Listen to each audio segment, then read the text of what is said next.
നമ്മളിന്ന് പനീർ മസാലയാണ് ഉണ്ടാക്കാൻ പോകുന്നത്. അതിന് 200 ഗ്രാം പനീർ എടുത്തിട്ടുണ്ട്. പിന്നെ 2 സവാള പൊടിയായി അരിഞ്ഞിട്ടുണ്ട്.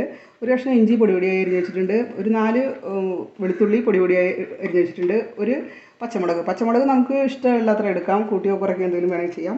പിന്നെ ഇവിടെ നമ്മൾ കാശ്മീരി മുളക് പൊടിയാണ് എടുത്തിരിക്കുന്നത്.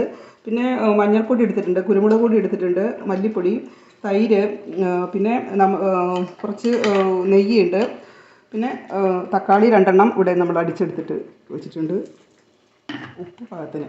നമുക്കിത് ഉണ്ടാക്കി തുടങ്ങാം. ആദ്യം തന്നെ നമുക്ക് കുറച്ച് നെയ്യ് ഒഴിക്കാം. നെയ്യ് ഒഴിച്ചിട്ട് പനീർ നമുക്കൊന്ന് വറുത്തെടുക്കണം.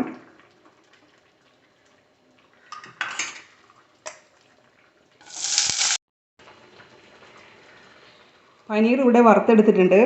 പനീർ വറുത്തെടുത്ത എണ്ണയിൽ തന്നെ നമുക്ക് ഇത് പാചകം ചെയ്യാം. ആദ്യം നമുക്ക് വെളുത്തുള്ളി ചേർക്കാം, ഇഞ്ചി,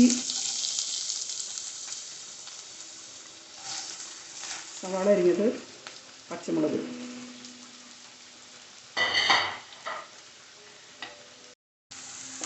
നമ്മുടെ സവാളയുടെ മൂത്ത് വന്നിട്ടുണ്ട്. നമുക്കൊരു 1/2 ടീസ്പൂൺ മഞ്ഞൾപ്പൊടി ചേർക്കാം.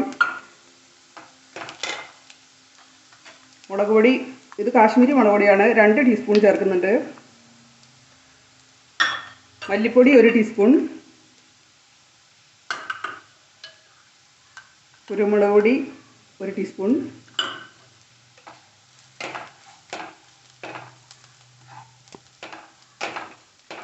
മസാലയെല്ലാം ഇവിടെ റെഡി ആയിട്ടുണ്ട്. ഇനി നമുക്കിതിൽ തക്കാളി അരച്ചതൊഴിക്കാം.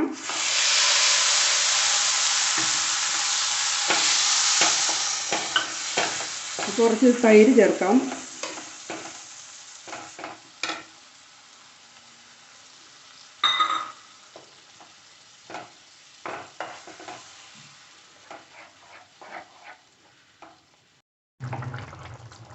നമ്മുടെ ഗ്രേവി ഇവിടെ തിളച്ച് വന്നിട്ടുണ്ട്. ഇനി നമുക്ക് ആവശ്യത്തിന് ഉപ്പ് ചേർക്കാം.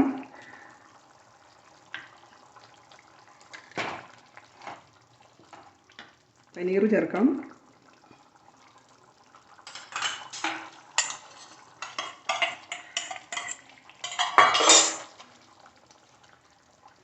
പനീർ ഇട്ട് അടുത്തത് ഗരം മസാല ചേർക്കണം. കുറച്ച് ഒരു ടീസ്പൂൺ ഗരം മസാല ചേർക്കുന്നുണ്ട്.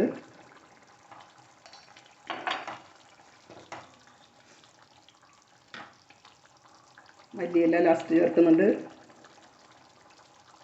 നമ്മുടെ പനീർ മസാല ഇവിടെ റെഡിയായി.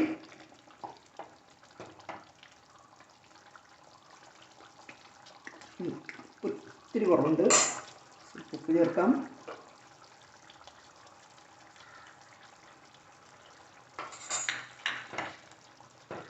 പനീർ മസാല റെഡിയായി ഇവിടെ. നമ്മുടെ പനീർ മസാല ഇവിടെ റെഡി ആയിട്ടുണ്ട്.